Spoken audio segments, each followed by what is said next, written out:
Dipersembahkan oleh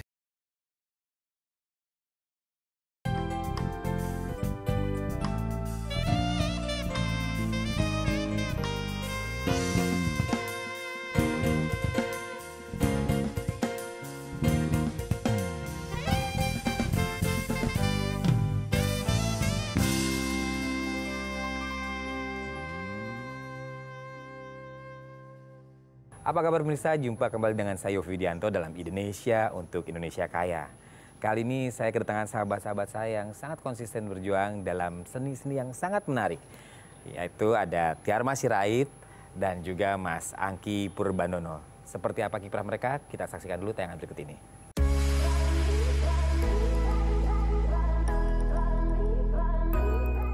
Seni kontemporer merupakan seni dan budaya yang berkembang terus sesuai dengan zamannya. Seni kontemporer lebih banyak dipengaruhi oleh modernisasi dan perpaduan dari berbagai cabang seni dan budaya yang ada di dunia. Seperti para tamu Indonesia pada malam hari ini yang mengundang para seniman kontemporer dengan masing-masing keahlian di bidangnya. Mereka adalah Tiarma Sirait, sang fashion artis asal Bandung yang karya-karyanya tidak diragukan lagi. Ia memadukan keahliannya antara fashion desainnya dan seni lukisnya. Tidak heran dari berbagai lukisan karya fashion artnya selalu mengandung nilai-nilai yang menjadi ciri khas karyanya. Selanjutnya ada Angky Purbandono. Ia adalah seniman kontemporer yang karyanya dihasilkan dengan teknik yang masih sangat jarang di Indonesia, yaitu teknik skenografi. Karya-karya yang diperoleh dari teknik skenografi ini selalu terbatas karena hasilnya tidak akan pernah sama satu dengan yang lainnya. Sangat menarik bukan? Saksikan selengkapnya di Indonesia.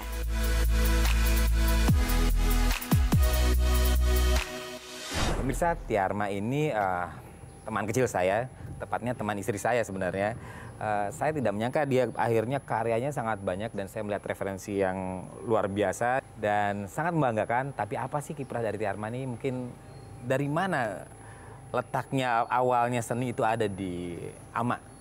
Oke, kalau awal-awal saya tertarik dengan dunia fashion dari SMP, terus SMA semakin bulat saya harus jadi fashion designer. Fashion designer. Tapi saat itu tidak kondusif dari segi pendidikannya karena tidak ada sekolah fashion design untuk S1 di Indonesia. Jadi saya pikir ya udah yang ada ITB tekstil nggak apa-apa kan ilmu juga untuk menuju ke fashion. Nah, saya kuliah di ITB jurusan tekstil desain, lalu saya dapat kesempatan kerja praktek di Jerman dan di Austria. Saya lakoni itu, tapi ternyata saya terjebak kok ini dunia industri tidak ada kreativitas sama sekali. Pulang ke Indonesia, saya kemudian sering baca buku dan referensi saya yang paling utama itu adalah Issey Miyake dari Jepang. Issey Miyake. Ya, dia seorang fashion designer, tapi cara berpikirnya dan juga karya-karyanya sangat out of the box. Apa yang membuat ketertarikan Ama dalam ini fashion designer ya, lalu art, atau memang ada sesuatu yang menarik dari Indonesia untuk dikembangkan? Kalau yang saya lihat di fashion design itu kalau terjebak dalam dunia industri itu hanya berpikir mengenai profit. Jadi setelah saya ngobrol-ngobrol ke berbagai perancang terkenal di Indonesia, mereka sendiri juga menyatakan bahwa hanya sekitar 75% berpikir untuk market, 20-25% lah baru ada kreativitas. Nah, justru saya ini orang yang merasa ingin porsi kreativitasnya lebih besar. Dan saya pikir dengan saya berkiprah di fashion art, itu bukan cuma menampilkan estetika tapi membawa konsep. Jadi ada statement, ada kritikan, ada pengolahan pikiran. Saya harus buat konsep, saya harus research. Banyak PR-nya dan lebih susah dan susah juga jualnya kan. Pasti. Tapi kok lebih exciting ya. Dan dengan produk saya ini justru saya banyak diundang ke berbagai negara, bisa keliling dunia. Karena saya bikin karya-karya gila seperti ini. Nah, mungkin nggak sih bahwa sesuatu yang sangat idealis itu dalam konotasi industri ini bisa dikembangkan menjadi sesuatu yang menarik dan akhirnya ada pertemuan antara marketnya dengan sisi kualitatif tadi. Kan kadang-kadang kalau bentuk yang massal, yang penting tren lagi ke sini, orang suka begini, ini lagi dipakai, kerjakan itu buatnya. Kalau saya analisa dari pasarnya ya, di Amerika tuh memang mereka mencintai produk-produk yang unik. Sangat menghargai dan mau berani membayar untuk itu. Cuman saya pikir-pikir apakah hanya di luar negeri saja begitu itu tidak bisa berkembang di Indonesia. Ternyata setelah saya sering diundang ke Thailand, saya lihat kok di Thailand berani banget ya. Mereka membuat sebuah mall tuh manekinnya aja udah diolah dengan baik, unik. Jadi kita masuk ke mall, kita merasa kayak masuk ke ya setengah galeri lah ya. Mulai dari displaynya sampai ke kostumnya, dan itu disupport oleh pemerintah ya. Karena itu beli tidak beli pengunjung, tapi si mall itu menjadi daya tarik mancanegara untuk datang ke situ karena unik. Luar biasa ya. Luar biasa. Nah, ini ada yang unik lagi yang menarik juga dari Mas Angki. Mas Angki, saya dari ngomong skenografi itu apa sih sebenarnya? Saya mulai mengerjakan skenografi itu tahun 2005. Waktu itu memang secara kenyataannya saya nggak punya kamera. Terus kemudian ada pemikiran, ada konsep lain bagaimana, apakah fotografi harus tergantung dengan kamera seperti itu. Terus akhirnya ada teman satu kontrakan saya kerja dan dia tugasnya hanya mendigitalisasikan arsip-arsip yang ada. Jadi kertas-kertas yang di-scan.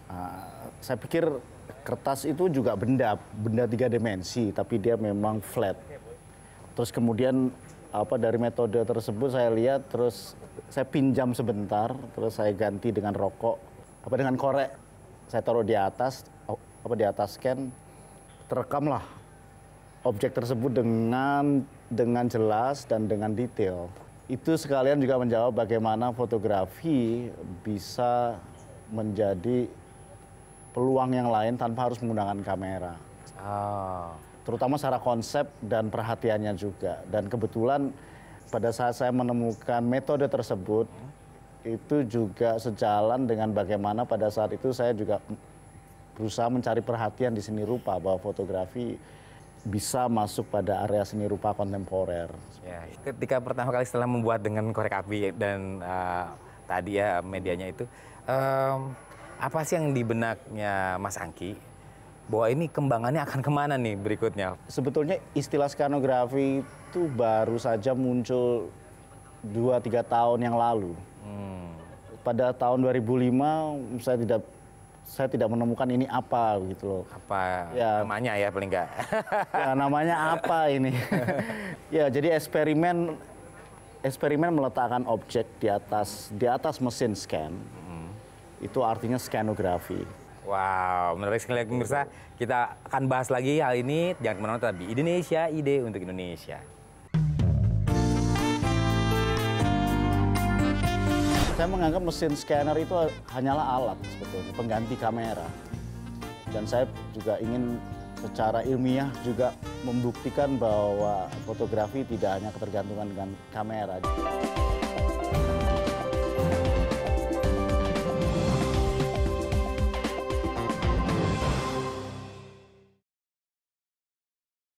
Dipersembahkan oleh